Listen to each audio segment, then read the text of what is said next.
தேர்தல் வாக்குறுதிகளில் 1/4 கூட நிறைவேற்றாத திமுக இனி ஒருபோதும் ஆட்சிக்கு வர முடியாது என்று எதிர்க்கட்சித் தலைவர் எடப்பாடி பழனிசாமி விமர்சித்துள்ளார்.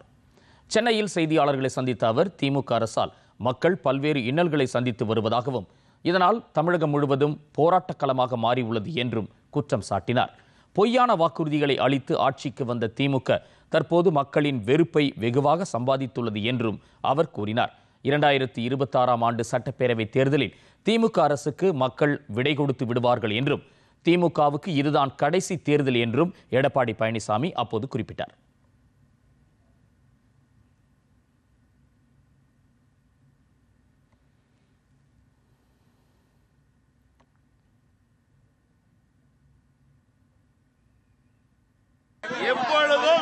எப்பொழுதும் திராவிட முன்னேற்ற கழக ஆட்சி தமிழகத்தில் வராது.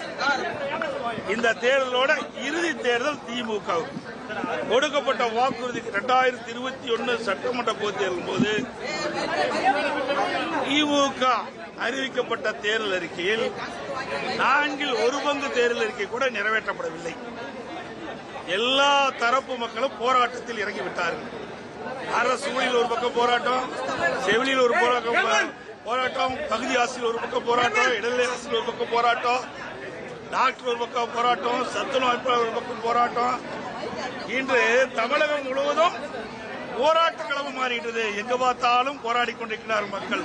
அந்த அளவுக்கு மக்களுடைய வெறுப்பை சம்பாதித்த அரசு திமுக அரசு. அதனால் இந்த தேர்தலோடு மக்கள் திமுகவுக்கு விடை கொடுத்து விடுவார்கள்.